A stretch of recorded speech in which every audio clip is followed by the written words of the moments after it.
Hey guys, I just came back from Washington D.C. and I just made a quick little video a couple minutes ago. I just wanted to elaborate that when I went and had a visit at all the United States Armed Forces memorials that they have there, they have some pretty emotional structures and memorials, statues, and you'll see many men and women. You'll see how they're affected in society. You'll see husbands and wives that served their country, and they did it from our blessings and from our choice. It's not their choice. It's our choice as society. And too often in society, we become maybe afraid of the decision that we all had made for them, seeing, especially now with how media is so quickly spread worldwide. Now, this obviously never happened before in wartime in history. It's fairly recent where this started happening, a little bit in World War I, World War II, and so on, Vietnam and Korea. But that's fairly recently. So I think what happens is everyone's gung ho. Yes, go over there and impose democracy, help the people. Which it's a great thing. You should try to help out the people that are being treated poorly and unfairly by a tyranny kind of government. Obviously, they do the research and investigation into what's been going on through video footage. Although I'm sure it's always questionable, but I'm sure boots on the ground, people on the ground, they can get a grasp of what's really going on. Not everybody agrees with it sometimes, but the majority of the people speak and send these men and women over to instill democracy, freedom, human equality. And the problem is that when they come back, we want to detach ourselves from the burden of what happened while they were over there. We wish to, even subconsciously, step aside from the get over there and help them out. We kind of withdraw ourselves when they come back, and I think it's we don't want the responsibility now. We wanted it in the beginning when we didn't see the terrible side of it and how it becomes divided between people who just cannot stand to see people hurt, and that's a good thing. And people who see that things sometimes have to be done, people will continue to do bad things if you don't somehow stop them, no matter how much love you give them and how much you try to give them second chances, third chances, fourth chances, or what have you. But I think what happens is when they all come back from something like we're seeing now from Afghanistan, I think that we were all for them helping out one side to instill democracy and human rights and freedom. But what we'll do now is see these people, and it'll be a subconscious and conscious burden to keep going with that. Now we kind of want to drop it to the side after seeing, to the wayside after seeing all the tragedies and the terrible sides of war.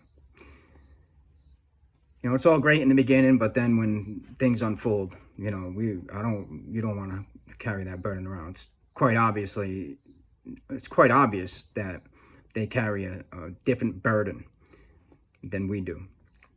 And And I think that also, I learned this from my family history. You know, my grandfather served in Japan. You know, that's one of the monuments there. My grandfather was on a land and tank ship that carried tanks and personnel and landed on the shores of Okinawa and even Korea.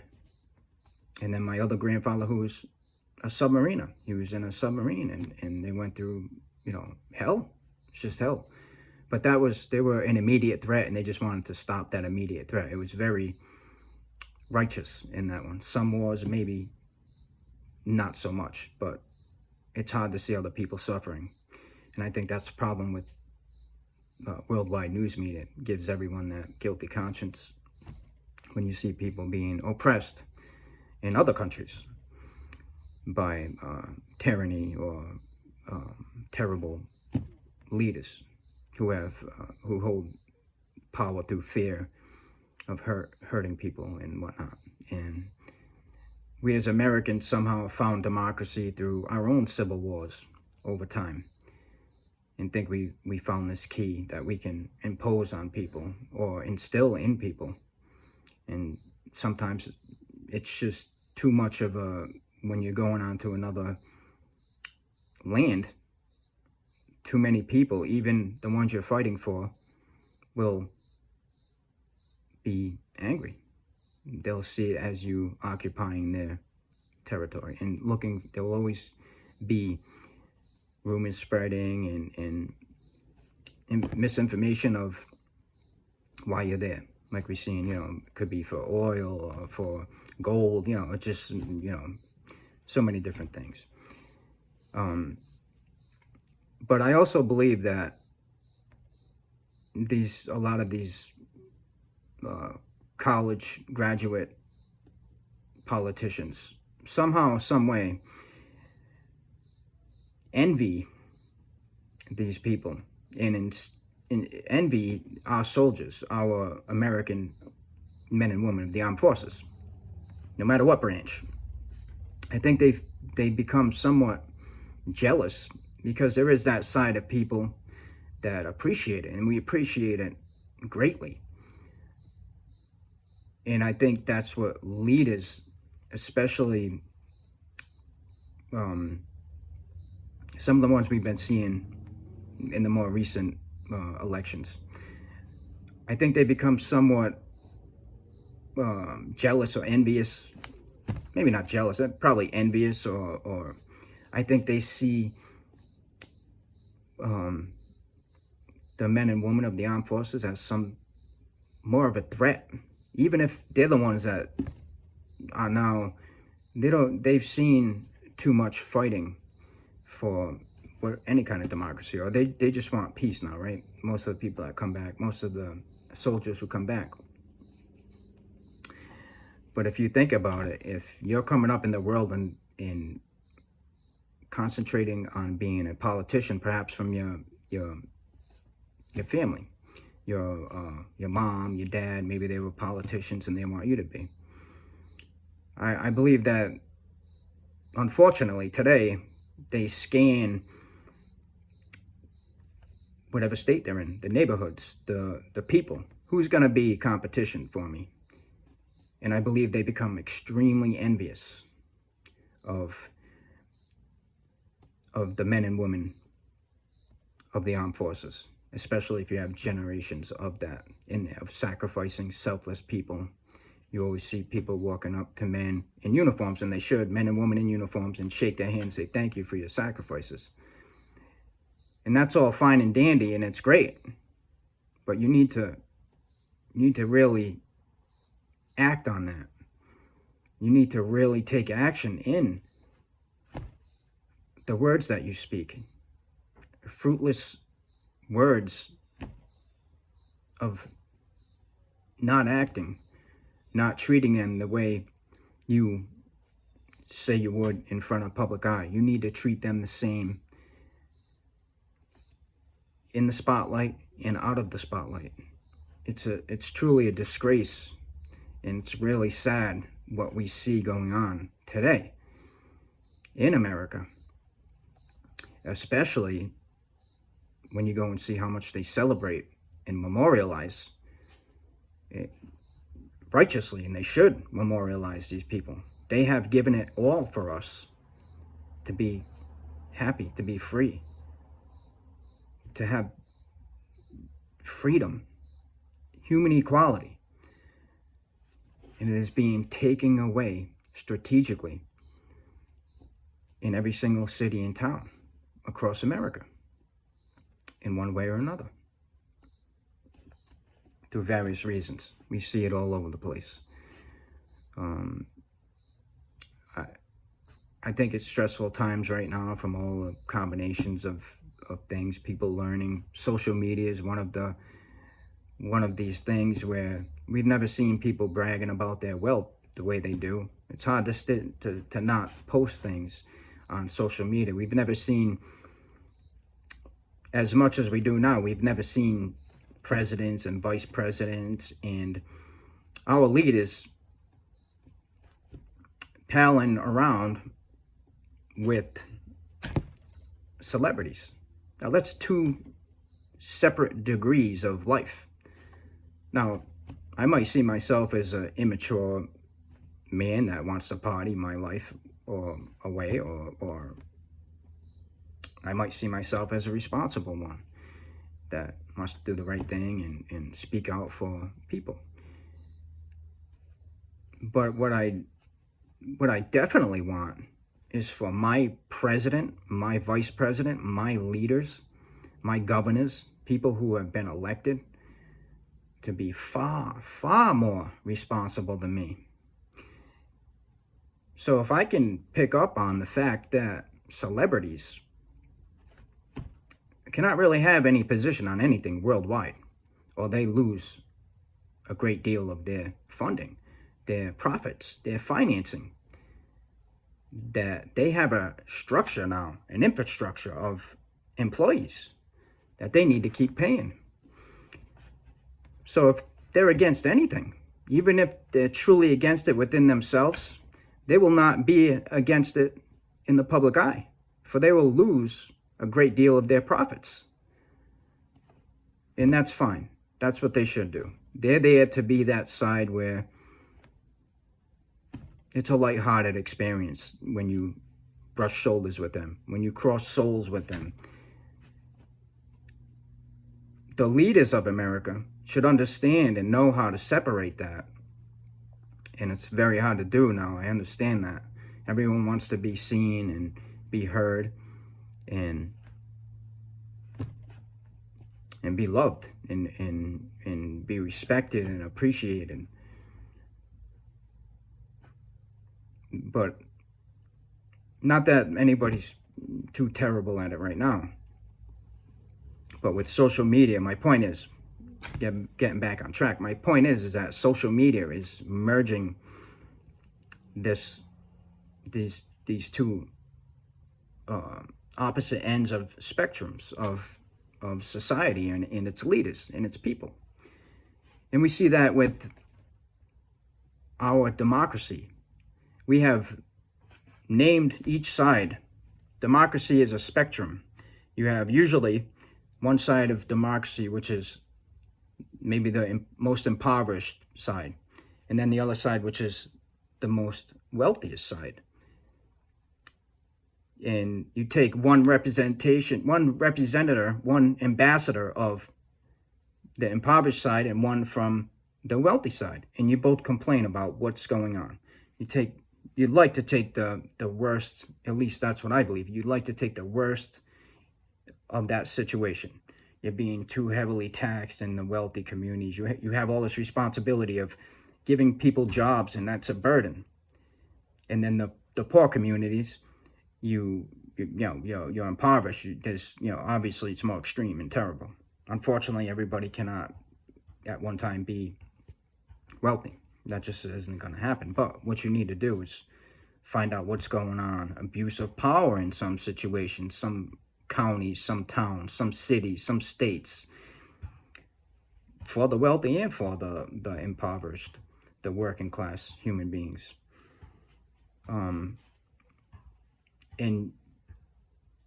we did name each side, right? We switch it around, but one side's depending on what they are. We name the sides, Democrats, Republicans, and it seems that people have lost the reality of what democracy is.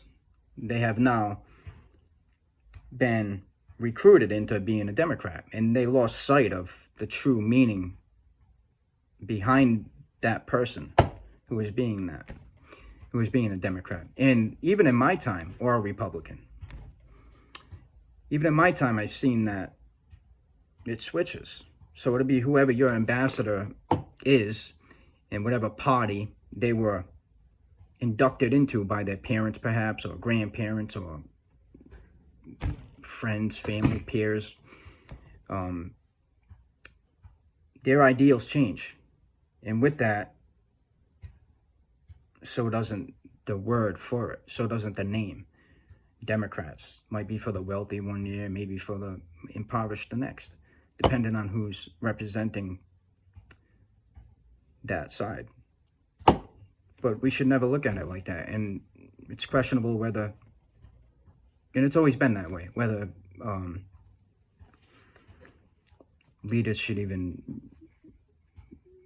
be one or the other. It's one. We need to remind people of that, I believe, that we're just one team. It's not two teams or three teams, or, there's no Democrats, liberals, and Republicans. That's just, how people are. They just start to create sides, making themselves more specialists. And I think it's really bad today, to be honest, what we're seeing.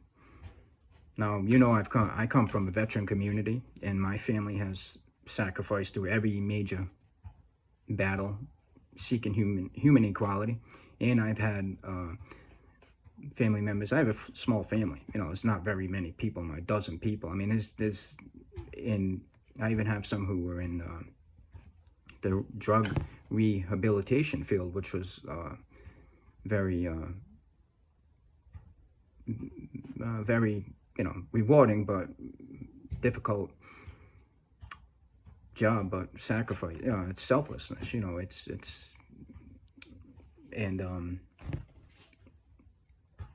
But it'll take its toll on you. But like I said, it's rewarding.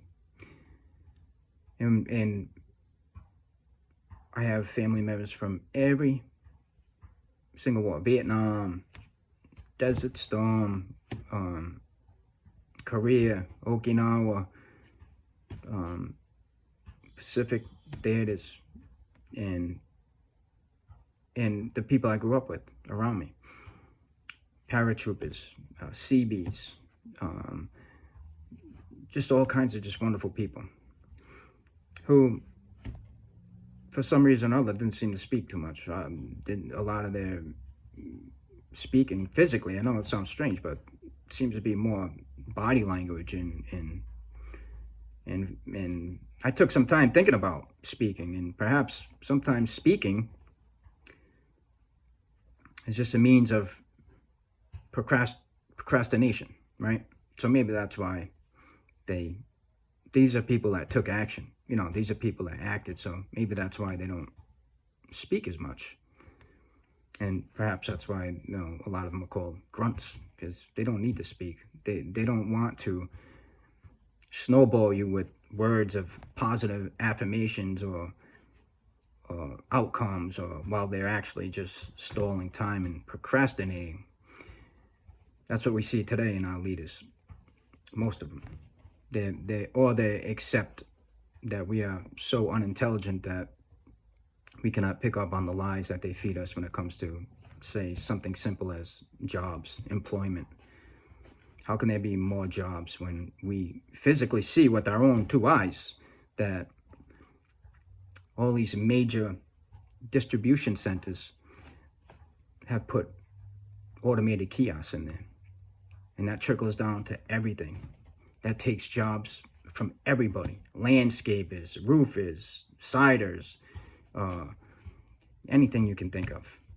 Cement pourers. I mean, there's just so many jobs. Anything. People that throw birthday parties for those people that are working behind the counter as tellers, invest back into society by getting a new roof, by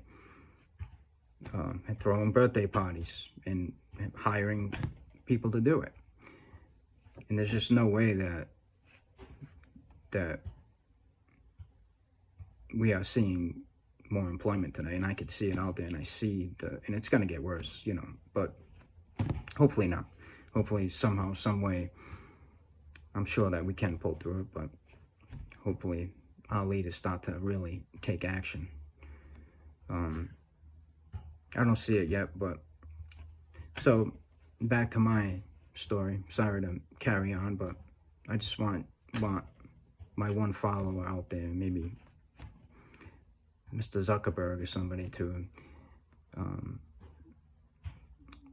hear my story. So I come from a veteran community, as I just mentioned. I mentioned many times, and I will keep mentioning it. I don't mind. I've seen their eyes, I've seen their soul through their eyes, and I've seen their burden, but I've also seen their love, which is far greater than most of you that I've ever seen. In fact, probably all of you, through your eyes. And they never bring up anything when they are being treated terribly or poorly, or presidents and vice presidents, shaking their hands in public and pretending they love them so much and they're for them for sure and they appreciate their sacrifices, or governors, or any officials in your city or town. And then behind closed doors, they're trying to kick dirt over you and get rid of you. They don't want you speaking. They've become this passionate political human being for themselves.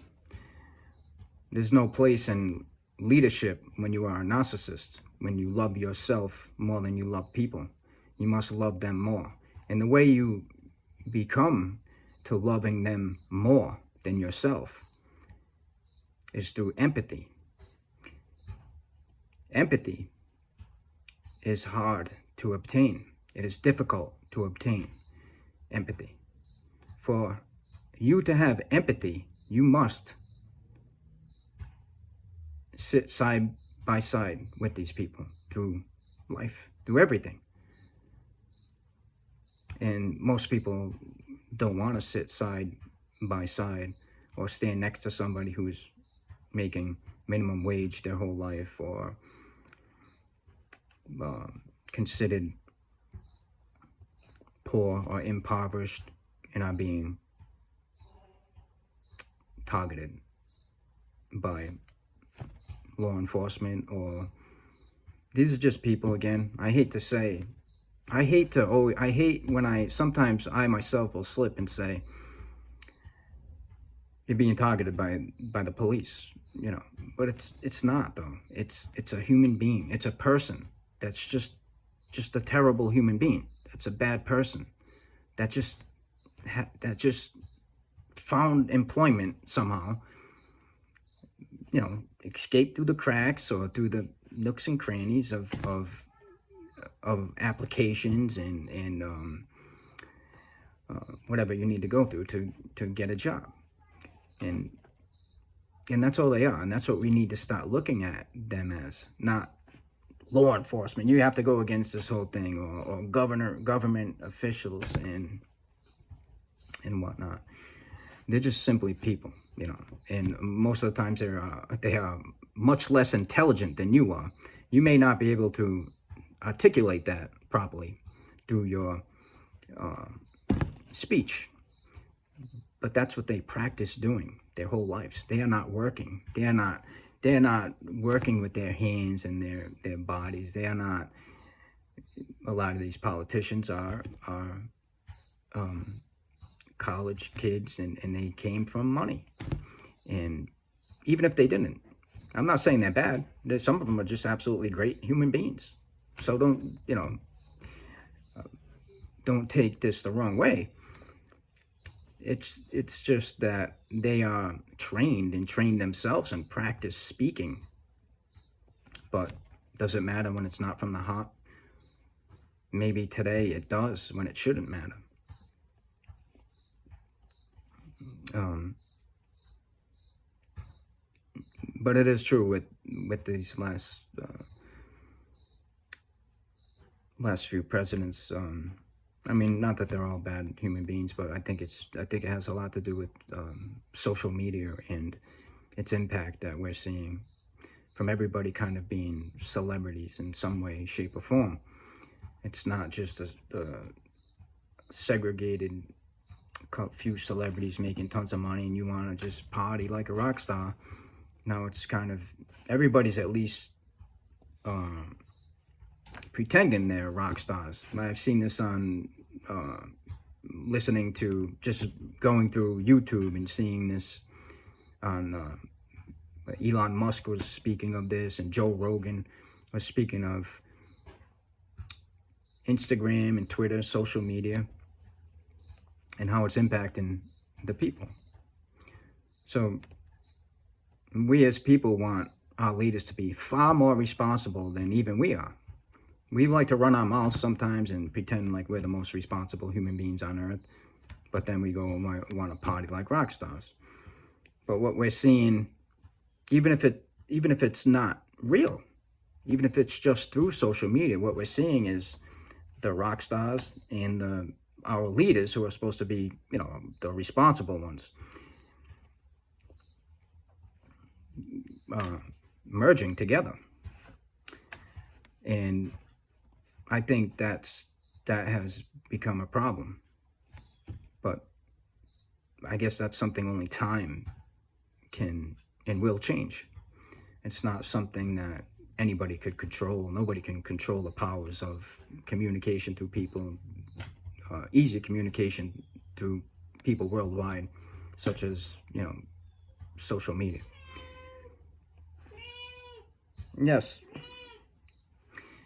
There's my cat. Well, it was my grandfather's cat, to be honest. Before he passed away, it was my grandfather's wife's cat, spouse's cat, that she adopted, and they both my grandfather and his spouse have passed away since then, and I somehow inherited this cat that is now crying and has interrupted my speech. So back to the story is that what I was saying, I come from a veteran community and we've suffered immense tragedies. Tragedies like a serial killer in our small community. And again, I've said this before, if you come here, you can huck a rock on 3 sides and you will touch water. It's a very small community. And we've suffered many tragedies. We've had a building with all of our students in it light on fire, killed nearly 100 people and wound many others. We've had, just wasn't for some reason or another. I believe it was just time and just the perfect storm of we've had suicides here as well, and tragic car accidents from my first date, the one I bring up sometimes, and how her mom couldn't afford a proper tombstone. Now she's 15 years old, and she gets into a tragic car accident and dies overnight, unexpectedly, which was tragic for all of us. And this was after the serial killer had struck our town, which, 1989, it was devastating to deal with inside your soul. But us here in Warwick, Oakland Beach in particular, we had to witness this. These are all, like I said, paratroopers and Navy men, that women and children come first. and it's embedded in your soul somehow, just growing up with these people. It's just the way they think. That's their mentality. And to see a little girl die, even though it wasn't, it was an accident. But to see her mom walking around with a coffee can or a tin can of some kind, trying to obtain enough funding for a proper burial after such an unexpected, devastating tragedy, was difficult for everyone, even if they don't admit it. And then, and I mentioned this before with my grandfather's submariner, who nicknamed me Rudolph, and it became this kind of little unintentional Hollywood type story or some things that kind of seems to, I might be wrong, but I don't think I am. It seems to put some negative following around me and probably this town, and I feel guilty for that, though. Although I'm not the negative side of it. I wasn't even aware of it, to be honest, that for a good portion of my life, but I'm not going to get it further into that now. But what I'm saying is that after going through these types of tragedies, I never seen any real compassion, and that's when my senses are kind of telling me, why is that? Why haven't they ever came in here really kind of given this community a little bit more love and attention and care and in some way, shape, or form? Now, I'm out here yelling and screaming and telling my story of these tragic events, and as I said before, there was groups of officers that came in here, and they were in a divide within their own selves about what was going on. That I come to the conclusion that it was just an attempt to oppress financially and to hopefully profit from these very selfless, loving, watchmaking, submariner heroes that we all know is very profitable. And you have to think about times, decades, and in media, and how it was all unraveling or unveiling at the time of each certain circumstance that I bring up.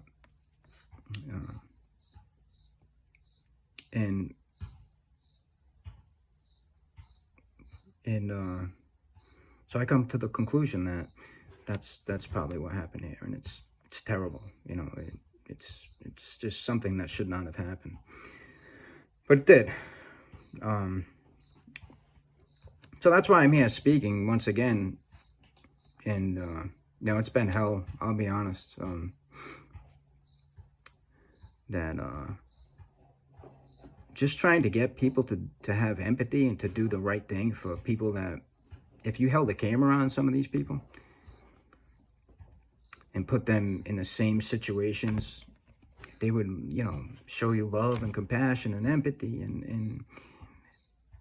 but then behind closed doors, they're kicking you under the ground, or trying to, at the very least. And it's a time in this world where we need to stop doing that. You need to just do the right thing. It really is that simple. Just take the right actions at that proper time to take act. Don't sit there and angle if somebody's hurting.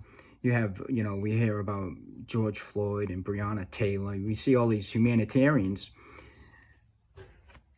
posting and vocally speaking, say their names, but do they really, you know, some of these people may have reached out to them or tried to, and they were just shunned.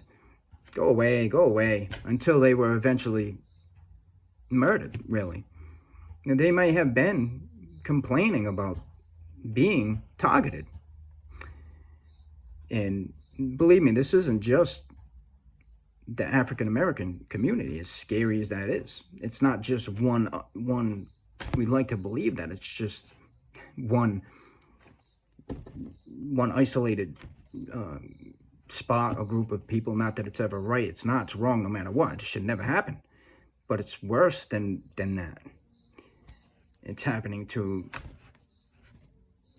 just anybody and everybody, and it needs to find a way to stop.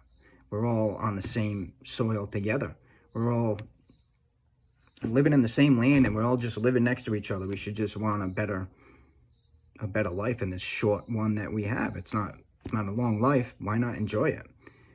I know it's, there's a lot of, going back to why I started this, there's a lot of, going back to where I started talking about the story of my community. It was a perfect storm of all kinds of things. Obviously there was throughout society and throughout even music I'll bring up, which seems to be a soul moving means of getting out there. There was a lot of human rights issues and civil rights issues and just these are young people speaking. So, and you have one person at 18, 19, 20, and you're young, you have a young mind, and you're angry, you're rebellious, and you say a rap song or sing a song that's maybe angry. Maybe it's righteous that you were angry and you should have been. But then what happens is you put it out there and it lingers around for years now. It's a great song. People like it for some reason. There's a lot of people in your situation. And plus maybe you have some great beats and whatnot behind it. So it moves people. But no, we have to ask if some of these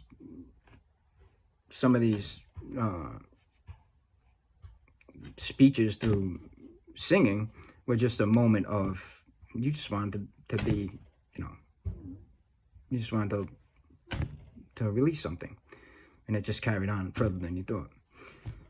But as society, I think that we recognize that now, and so some people may, when I'm out there speaking, they're shunning me and telling me to basically go pound tar, and they kind of isolated me and whatnot for whatever reason. I don't know, maybe it's my ugly face, or maybe they see my family history, which has been a problem since birth for me, and they become envious, or they just don't want to deal with it for some reason.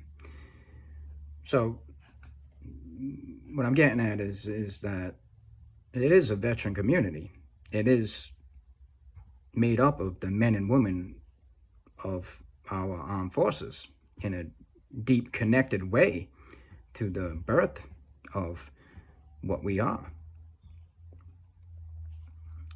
And but what they'll say is that that's some kind of morale destroyer or something for society, and it's not. What kills their morale and our morale and the hope is when you try and try again to sweep something like this under the rug. Now, it was a perfect storm of many different things. This, we talk about suicide. It's not. It had nothing to do with them being veterans or seeing tragedy through combat action. It was just a different situation here.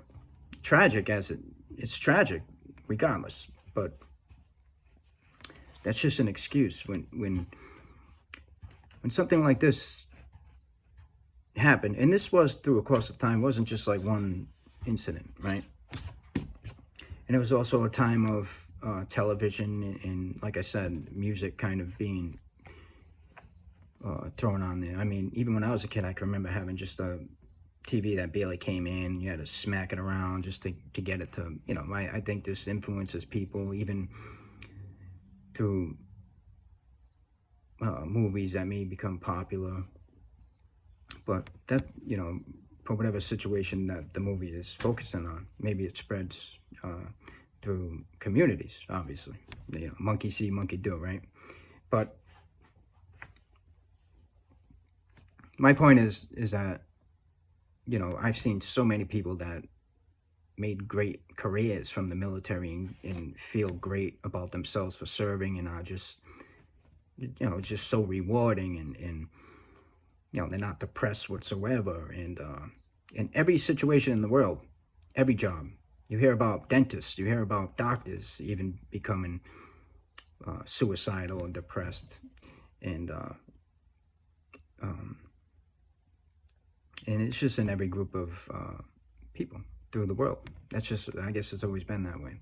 And sadly, to me, it almost seems like some kind of fad. It's strange, something most of us can't grasp, but that seems to be some part of it. Maybe people like the drama connected to it, the sadness, the love, the emotion that you otherwise wouldn't get from a natural death, maybe. But my point is that it's a perfect storm of many different scenarios, and it has nothing to do with being a veteran community. I there's so many people, my family who've been in the Air Force and Army, and they love the fact that they were there serving for their people. These are people who love you more than themselves, in a sense, or at least willing to try to.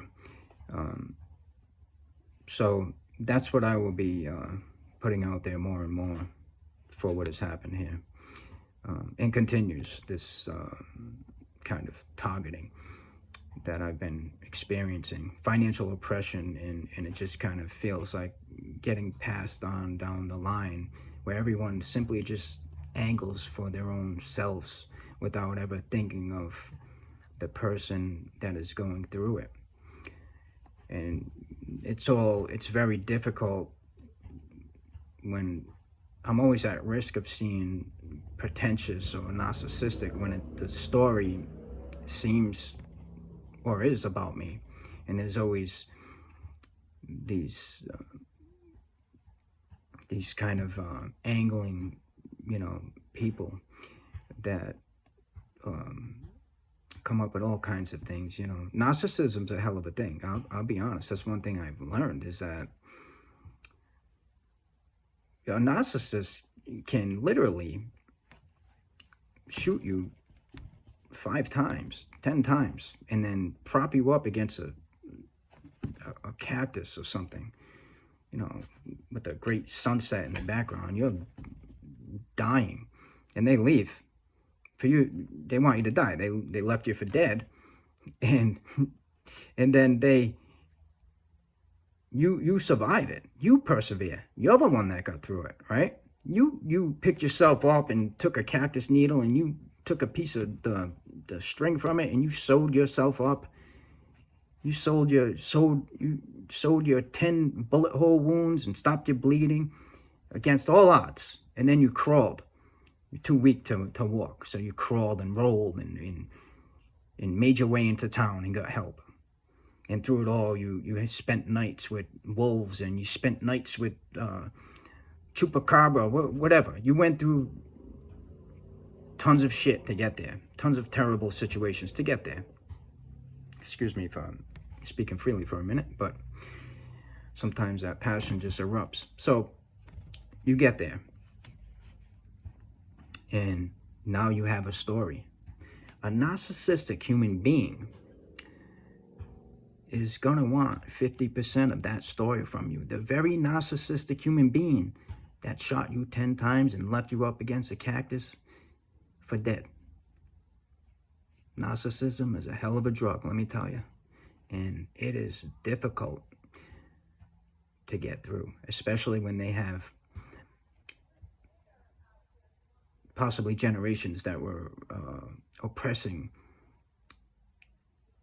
you as a child and making people believe things that are just absolutely not, that are absolutely fiction. Not that I'm at all perfect, and not that, I expect anybody to be, but I have, strayed into temptations here and there, and have had my own things that I've dealt with. Now, it's true that that oppression happens when it happens at such a young age, and how it happens if it's by and from people who have obtained employment within law enforcement or governing employment situations, positions. And also, I'd like to mention that this is the smallest state in the union, and truthfully, I don't believe that the federal government actually was kind of looking over our small community, our small state, which probably altogether probably doesn't do as well financially or as politically. It's just not that many people in this small area, so they don't really care. They're not trying to win your votes through, or trying to get federal funding. So I don't know if they would. I don't know if they keep a close watch over these officials as they would, say, in a bigger state, California or Texas, or anywhere really. And so, to me, when I look at it and I hear about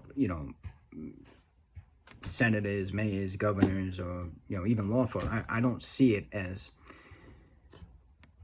these are just Bonnie Fife type, a couple of people that aren't good, that just aren't good. They're not good Bonnie Fifes. They're like evil Bonnie Fifes. These are, but it wouldn't take much. Mom and dad might have voted them into being a governor, or I mean, it's not. It's just a different situation. I'm sure that you can grasp it in your own mind, but what I mean.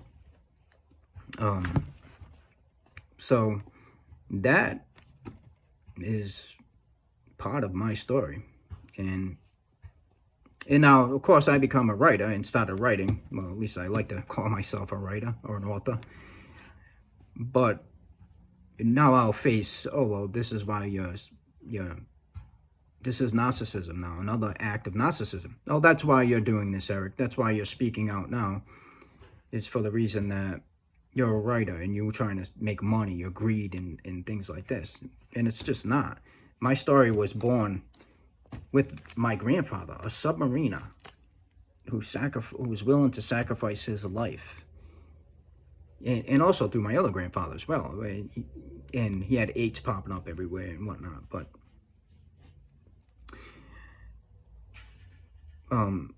they will say that's why that I'm speaking out, but that means I would have to just lay down and die in their minds in order. So what you're saying to me is I can't be a writer. I can't tell my story. I have to go work and wash dishes at McDonald's because you financially oppressed me and made it seem that I'm something that I am not. So the only way I can prosper is by doing what you say, the very criminal that pretends like you are not through society. It's just bullcrap, really. It's just not real. That's just an angling human being that knows they're wrong. That's all that is. So I will tell my story, and I will write books, and that's what we do. That's what we're taught, even as children. The first thing you do when you go into school is what? You learn how to write, tell your story. That's what you are. That's what life is, a story. That's what this whole entire building blocks of society and life and soul is. And if you're envious in some way, then you must start that process of not being envious, which means you will sacrifice. So say a person is 10, 12, 18, 19 years old, and they want to be a politician. and they are envious over some deep-rooted people from the armed forces that have a story that they see people shaking hands all the time. Hey, nice, good job, and thank you for your sacrifice. Then you have to be selfless and sacrifice for your future you, which would be your seedlings. So you go and join the military, then you become that. And later on in life, you will become a leader through another person, unfortunately for you, but that's why it's called sacrifice. It won't be for you. But if that's what you want, then you go and join. You become selfless and sacrificing wherever, however. It doesn't have to be the military, even could be another situation. And that's what you need to do. And it's not just running for leadership in any spot of a state. To be truly sacrificing and selfless, you must apply yourself in true situations. You're not gonna stand up on a float and wave to the people and just, and pretend like that's selflessness. That is not. You have to truly be there. And that's what you're envying. People that do that on the greatest level. That's not their fault. That's not my fault. That's your fault. You need to decide that day that that's what you're going to do, or somehow come up with a way to feel proud of yourself and to feel that you are worthy of what you are trying to do, and not prey upon these men and women from our armed forces. And that's what I wanted to say and speak about today. Because let me tell you, I've seen it's really incredible. But never mind the law aspect of my situation, which you will hear about. You will be informed on this worldwide soon enough. I cannot let this go, and I will not let this go. I will not allow my family, who have sacrificed so much, be treated like criminals, like they are somehow involved in some terrible things that you are involved in, whoever you are, and to blame them for your actions that may have not started out so terrible, but as time went on and you are climbing the political ladder, the need to get rid of this thorn in your side became more and more prevalent in the upfront of your mind. And screw laws, right? Laws, breaking laws, screw that. What about morals? Your moral compasses are so whacked out that I cannot even, it is just incredible to me. And how you found a way to get anybody to believe in your absolute pathetic and disgusting lies is just mind-boggling to me, and disgusting when you are looking at men and women who served just like my family did, and smiling at them and pretending that you are going to make proper decisions for them, for their lives, for their families. No. I cannot see that happening. And if it does happen, that means that we are essentially giving up, that we are saying we need to fold as a country, as a people. We're not worthy of moving on if these people continue to lead, or to lead the way they are leading. And I know I'm nobody, and I'm just a lowlife. I'm just a sad and distraught and lonely and low human being of society, where my words are meaningless.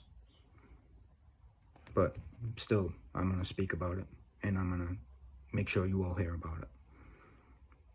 And on that note, I am going to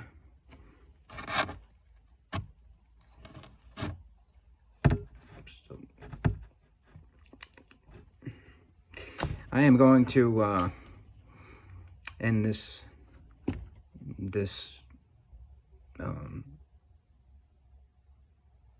my little speech here, my little side of the story that you're going to hear. I want you to understand where this is going. And I know, you have, I'm sure that there's so many things that these are people that had foresight, hindsight, they had finances, they had so many things that they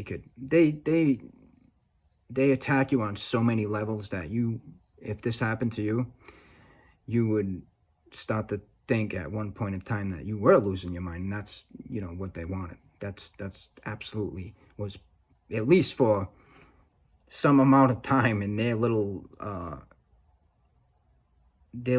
escapade of trying to rid me of my own value and rid me of my family's value. They came up with all kinds of solutions to their problems that they created through being ignorant and morally disgusting and pathetic human beings.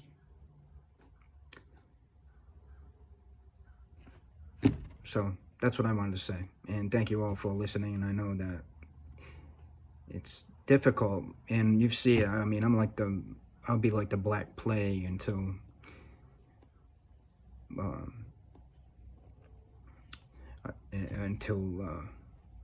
people feel truly and totally safe.